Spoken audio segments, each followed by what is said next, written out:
Hello guys, welcome to our class for today. This is Nobel Math Science Tutors Online and I remain Otobo Michael. Today we are going to be looking at linear momentum and we're also going to solve some problems on linear momentum. So if this is your first time of coming to this channel, this is Nobel Math Science Tutors Online. We are treating physics, right? The whole essence of this line is to bring physics class to you at home. So please, if you have not subscribed to this channel, subscribe to the channel, click on the notification button so that when we upload a new video, YouTube will notify you. If you check our playlist, you'll see that we've uploaded um, a lot of videos right from the first topic in physics, and we are progressing gradually. So you can actually reach us through the WhatsApp number that is showing on your screen, and then as I've always said, get your writing materials so that we can progress straight to our class for today. Okay, so right away we are going to the class for today.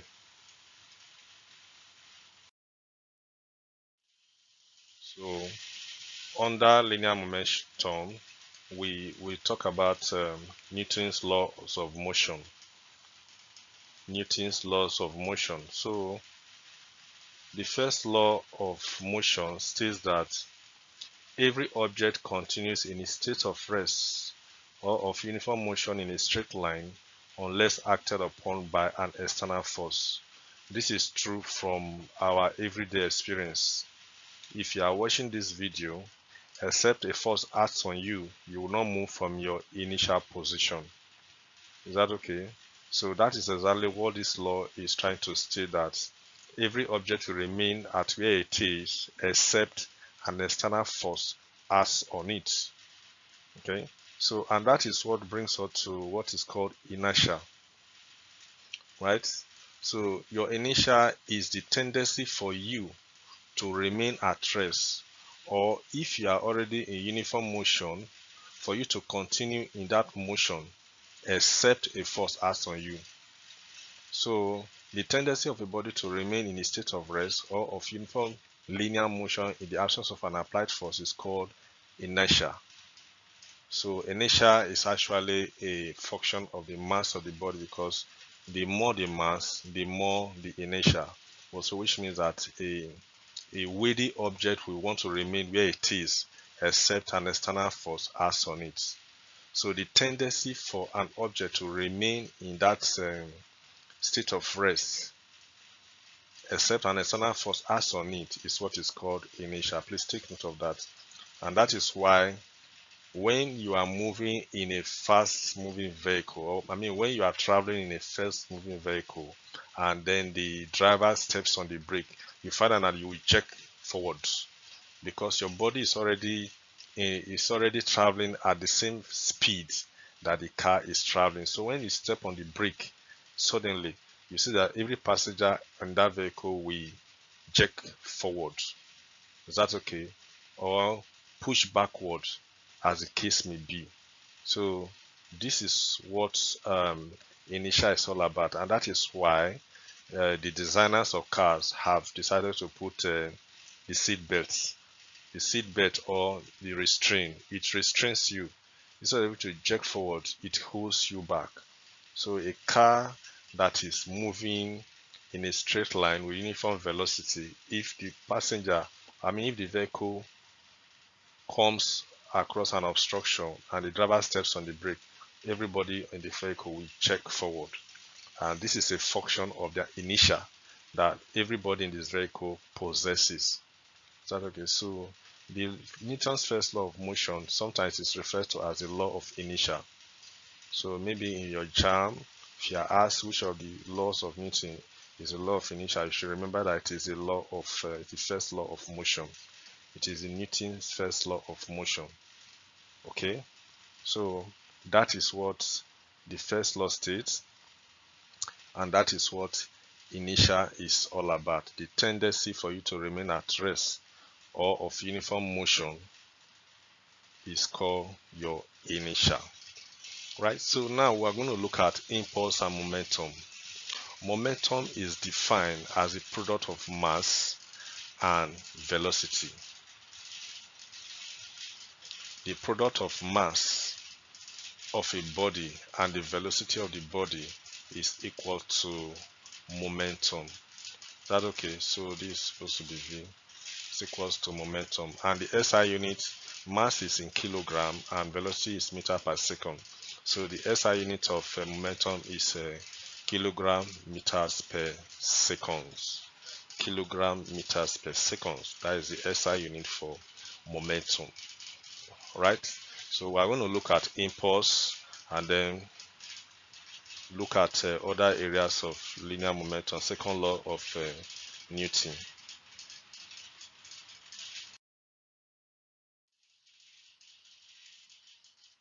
Second law of Newton. The second law states that the rate of change of momentum is directly proportional to the applied force and take place in the direction of the applied force. That is the statement of the second law of motion. And mathematically stated, it can be stated that force is proportional to the rate of change of momentum. Rate of change has to do with change all over time. Is that okay? So force is proportional to change in momentum, or change in momentum all over time taking. So that is the equation. And then, so if you have a body of mass m that has initial velocity u, and then is acted upon by a force F, the body will definitely attain a final velocity v in the time that is being considered. So for you to calculate the change of momentum, you are going to find the initial momentum of the body, which is mass times. You know that I said that momentum is equals to mass times velocity. So the initial momentum will be the mass times the initial velocity, which is u, initial velocity u, right, in meters per seconds. And then you also gonna look for the final velocity, the final momentum. The final momentum is the mass times the final velocity, which is v. After you have gotten that, you now calculate the change in momentum. Change in momentum is final momentum minus initial momentum. Okay, that is the change in momentum. Final momentum over initial momentum, and the rate of change is in momentum is equals to the final momentum minus initial momentum all over time taking. That is the rate of change of the momentum. So, and that can be stated mathematically. This first equation now, this equation that is here, can now be stated in this form, that force is directly proportional to change in momentum all over time taking. Okay, so force, it can also be written this way too. Right, take like terms, so you have the equation like this. All right, so what we are trying to derive now is the equation for the change in momentum and then the force that is applied to it. Okay, so this equation can also be written in this format.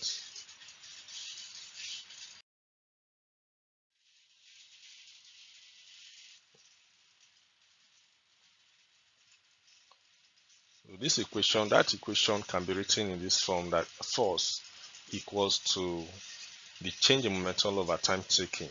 Now you can take up the like term so that you have v minus u all over t.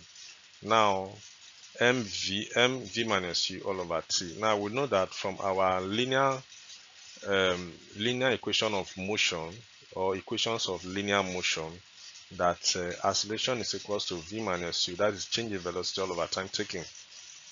Okay, so which means that we can actually substitute for v minus u all over t into this equation. Can substitute into this equation. Now when we substitute into this equation, we're going to have our force is proportional to ma, mass times acceleration, which equals to ma. Okay, so this is the equation of force. This is equation 2. This is the equation of force. So mass is equals to force is equals to mass times acceleration, and the unit is kilogram meters per second or Newton. The SI unit is kilogram meter per second squared, or the general unit that is used for force is Newton. Okay, so if you look at that equation of change in momentum, this equation, if you cross multiply, you are going to have Ft is equals to change in momentum, or yes, Ft is equals to change in momentum when you cross multiply. If you cross multiply in this equation, you will have that Ft is equal to change in momentum. Now Ft is known as the impulse of the force. Ft is known as the impulse of the force. So impulse is given as the product of force times time. The product of the average force and time gives you the impulse, and the unit of impulse is Newton second. Now if you look at this equation very well, you will see that impulse is equal to change in momentum. So which means that impulse and change in momentum, they have the same units. Impulse and change in momentum, they have the same units. Is that okay? So impulse is also kilogram meters per second or Newton second, as the case may be. So impulse is equals to the product of the average force times time. The product of average force times time gives you the impulse of the force. So far we have been able to derive the equation for force. We've also gotten the equation for impulse. We have gotten the equation for the rate of change of momentum. So all these equations that we have gotten so far, we are going to use them to solve some problems. Is that okay? We will use them to solve some problems.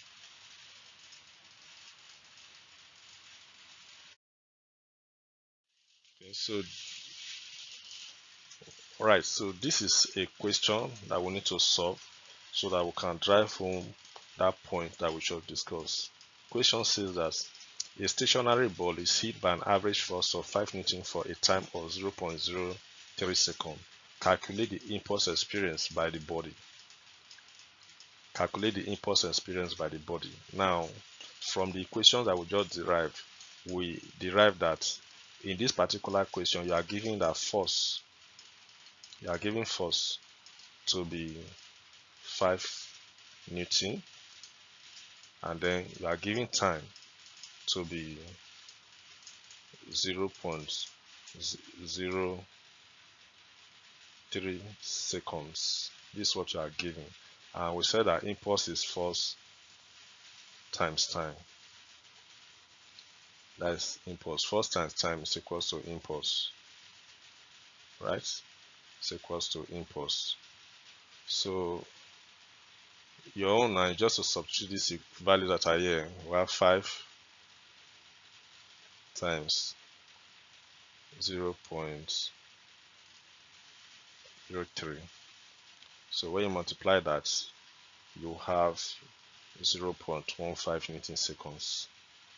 0.15 Newton seconds. So this is equals to the impulse of the force.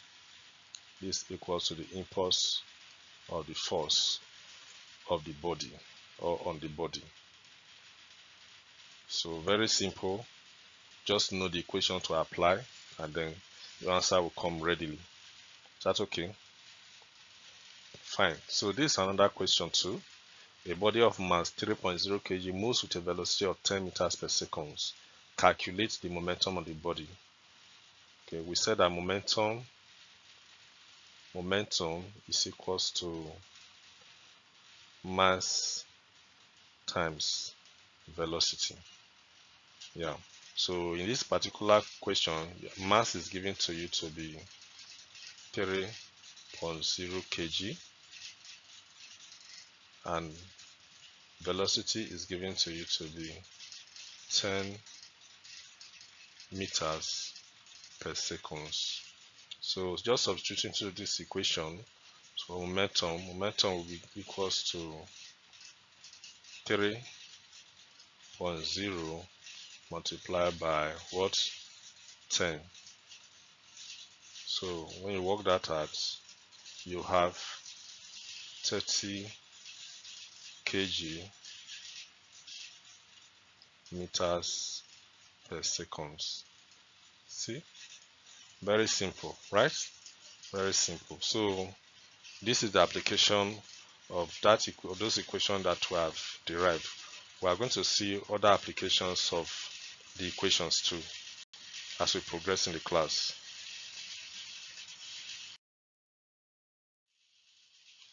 Okay, so this is another sample question. I decide to solve different problems or different questions so that you get a grasp and understanding. That's okay, because the story in it is not too much. It is calculation that will drive home the points, and it is calculation that will help you to understand the principles behind the Newton's laws of motion. Okay, so this question says that a car of mass 200 kg moving with a speed of 30 meters per second suddenly hit another car moving in the same direction. What is the impulse received by the first car if the speed attained at the time of impact is twice its initial speed? Okay, so you are given the mass of the car, the first car, to be 200 kg. That's what you are given, and it gives you the initial velocity of the car to be 30 meters per second. This is the initial velocity of the car, right? Then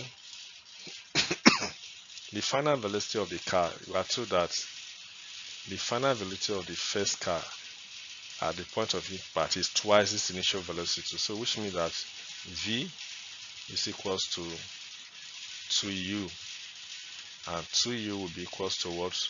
2 times 30. U is 30. So which means that the final velocity of the car will be equals to 60 meters per second. So after having gotten all these variables, now change in momentum.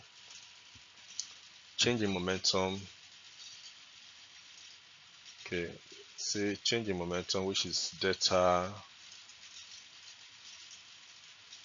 is equal to final momentum of the car minus initial momentum of the car. That is change in momentum. Final momentum minus initial momentum. Now final momentum of the car is mv, which is equals to 200 times 60. That is the final momentum of the car, right? So 200 times 60, that will give you 1000.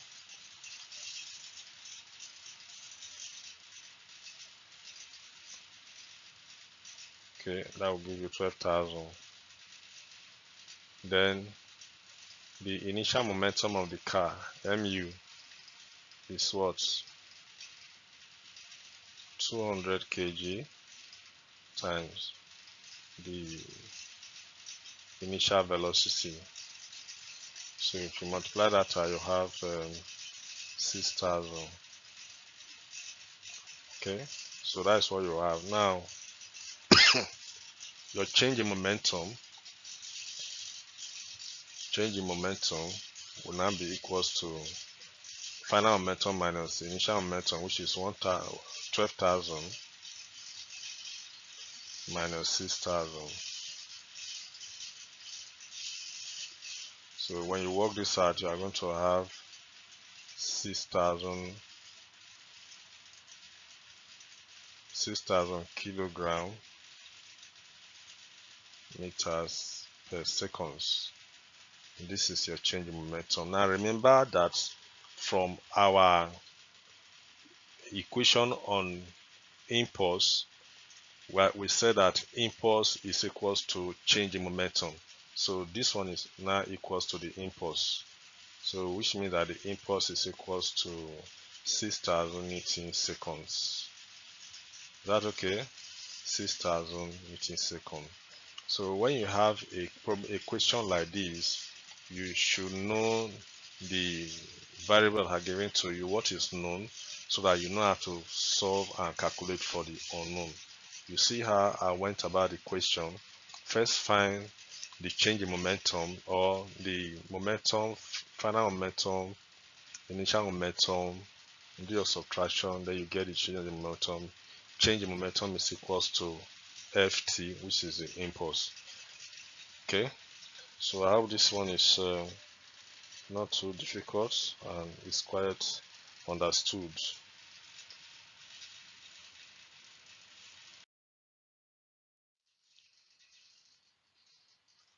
This is another question that I want us to look into. This is another question that I also want us to look into.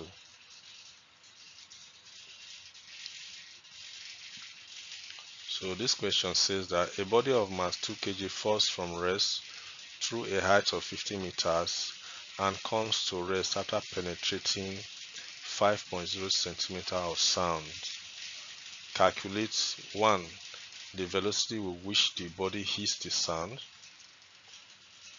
the time taken in falling, and then the average force exerted by the sound in bringing the body to rest.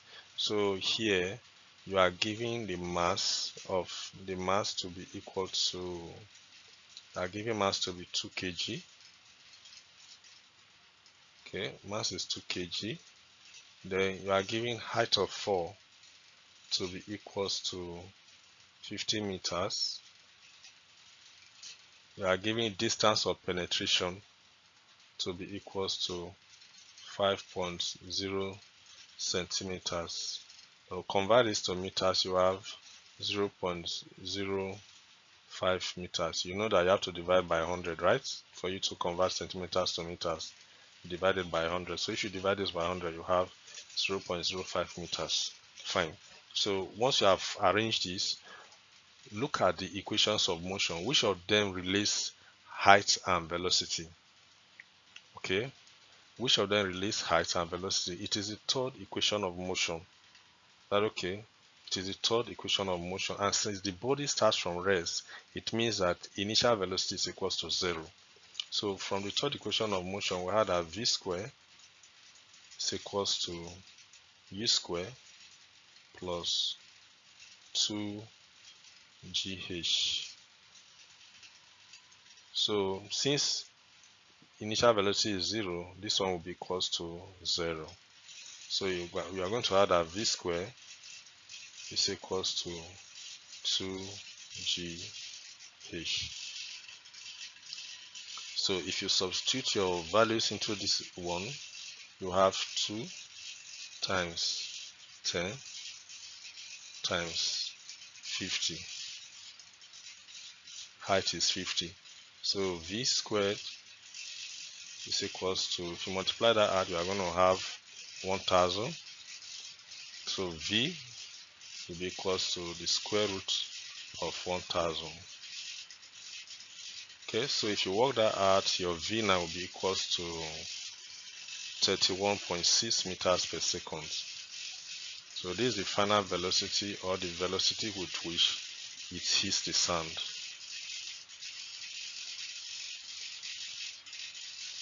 So this is your v. The velocity with which it hits the sand is your v. This velocity is that. Then the time taken in falling,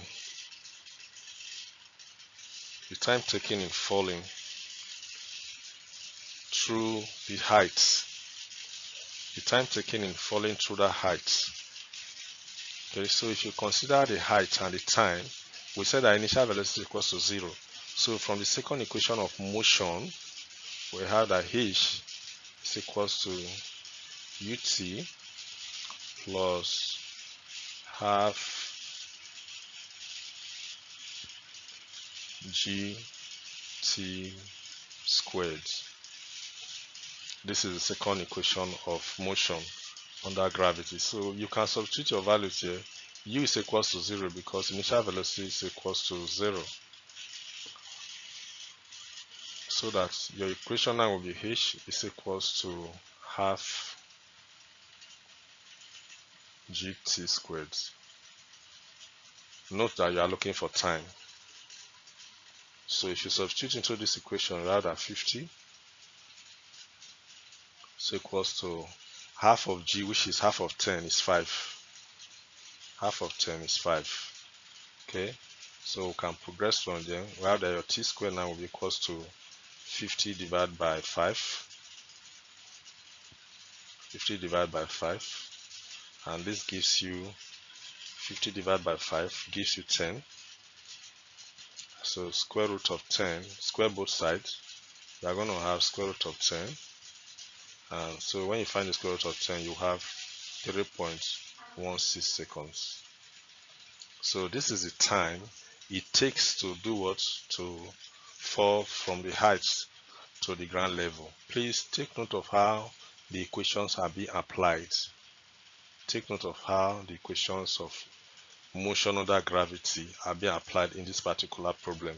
Now they said find the average force exerted by the sun in bringing the body to rest.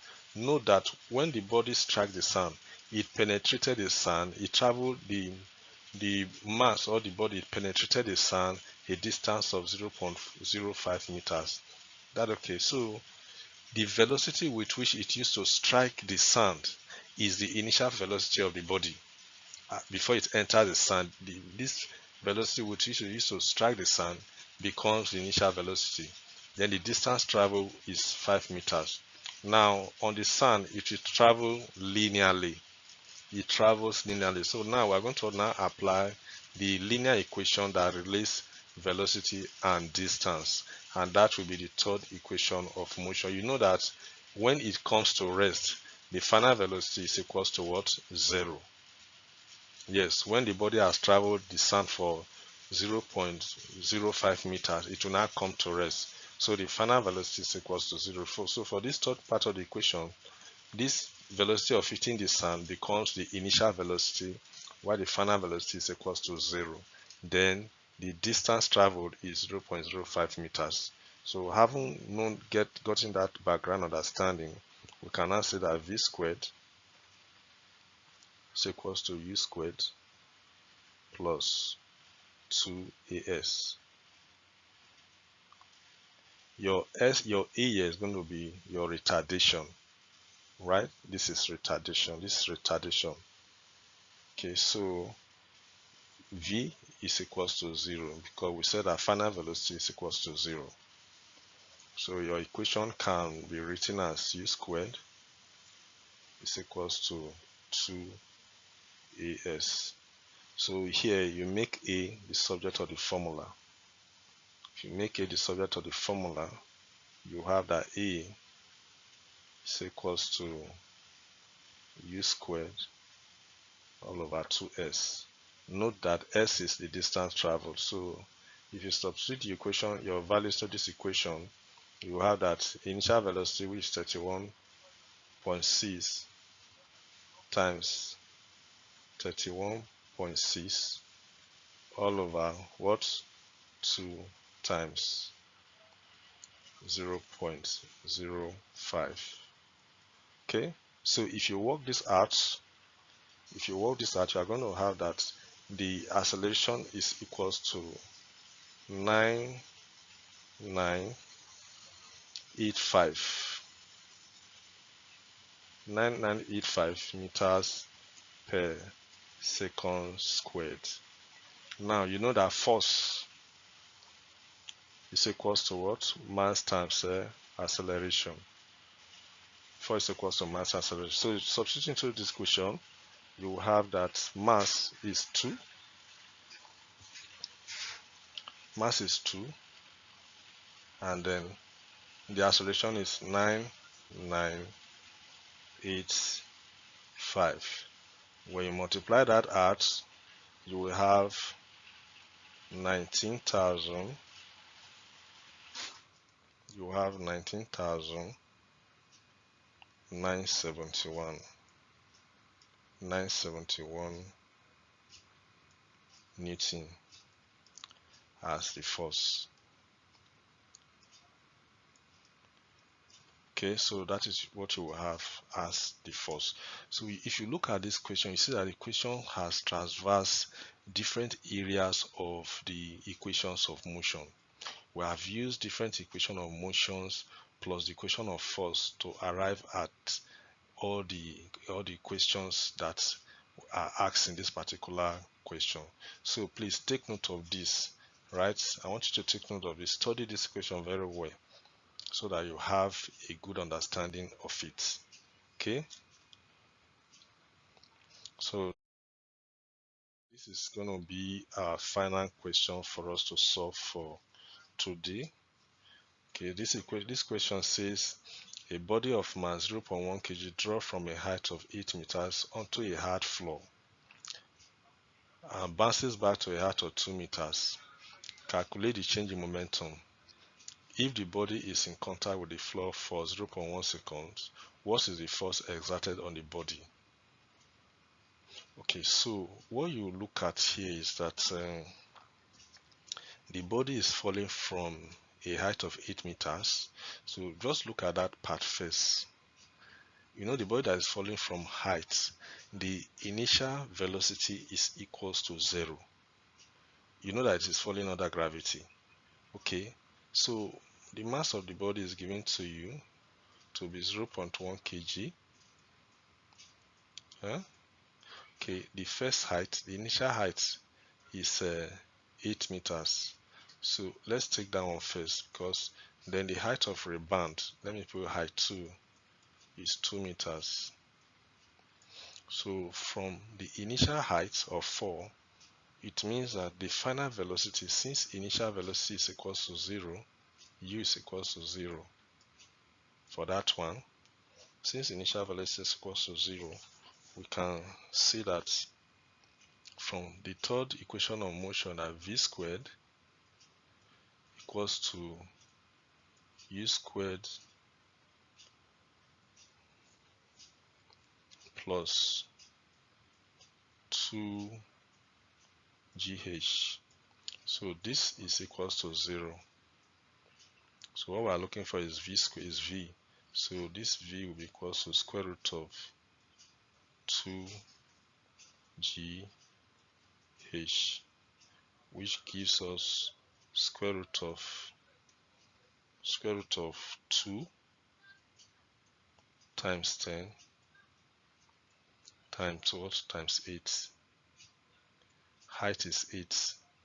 So if you work this out, it will become the square root of 160. Square root of 160. So if you find the square root of 160, you are going to have 12.65 meters per second. 12.65 meters per second. So that is the initial velocity of 4. That is the initial velocity with which the body strikes the ground. That's okay. Now after striking the ground, the body now rebounded to a height of 2 meters. Body rebounded to a height of 2 meters. So we are now going to find the velocity of rebound. We'll find velocity of rebound. Okay, so to find the velocity of rebound, we will still use the same equation of motion, but the difference now is that for the velocity of rebound, the final velocity at height 2 meters, the final velocity is equals to 0. So if you use that equation again, v squared, we are looking for the initial velocity of rebound. So v squared is equals to u squared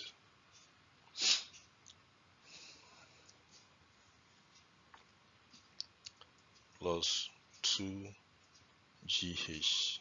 This time this is equals to 0 because at height 2 meters the final velocity is equals to 0. So you have u squared is equals to 2gh. You know that h in this case is 2 meters. So u will be equals to the square root of that, square root of 2 times 10 times 2. So that gives us square root of 40. That gives us square root of 40, and square root of 40 is equal to 6.32 meters. 6.32 meters. 32 meters per seconds. Okay, so having done this, so this is initial velocity of rebound, and this is the final velocity of fall, right? So you are asked to find the force that is exerted. You are asked to first of all find the change in momentum. Okay, so change in momentum is equals to final momentum minus initial momentum, and that is mv. Change in momentum, let's put it delta. This is equals to mv minus mu. Okay, so this you can write it as this final momentum, this initial momentum. So this you can also write it as mv minus u, all in brackets. Okay, so multiply that, this is 0.1, substitute that, right? This is 12.65 minus 6.32. Okay, so work that out. You have 0.1 times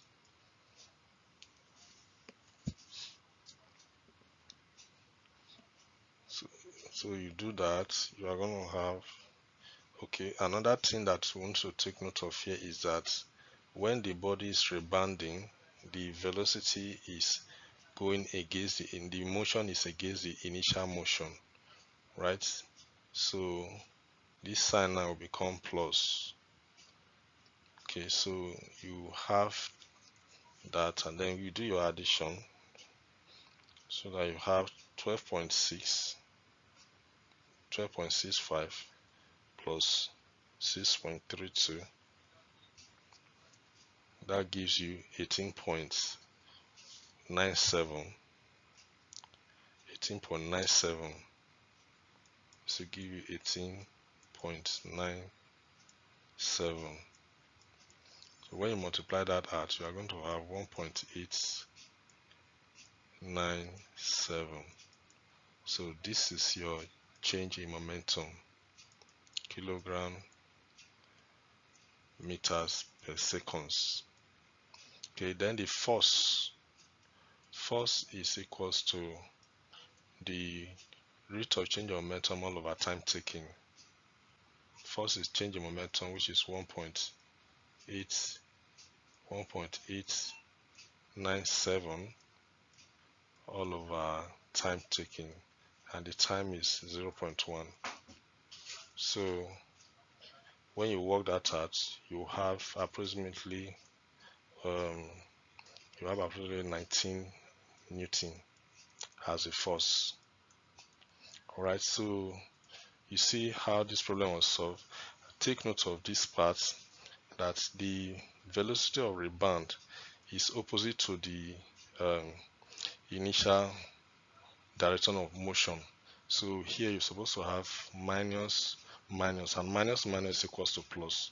So that's why I put this plus here. Okay, minus equals to plus. So you're supposed to have mv minus the velocity of rebound, mu. Okay, this is in bracket. So if you get that, you have mv plus mu. Okay, so that's how I was able to get this plus that is here. So don't be confused about that. Okay, so these are some of the questions that relate to the equation that we derive on the linear momentum. Okay, so now you can take I think after having gone through all those questions, you should be able to solve all these problems. So this is your test your understanding page. Solve all these questions. Paste them on the WhatsApp number. Paste your solution on the WhatsApp number that will be showing on your screen. I will look at them and then make my own comments. So thank you. This is where we are stopping our class for now. Okay, guys, if you have not subscribed to this channel, please, what are you waiting for? Subscribe to the channel, click on the notification button so that when we upload a new video, YouTube will notify you. Is that okay? This is Normal Math Science Tutors Online. I remain Notable Michael. Our WhatsApp number is showing direct on your screen. We want to bring physics class direct to meet you at home. Okay, so please continue to solve more problems so that you progress in your knowledge in physics. So this is where we are stopping for today. See you in our next class. Thank you.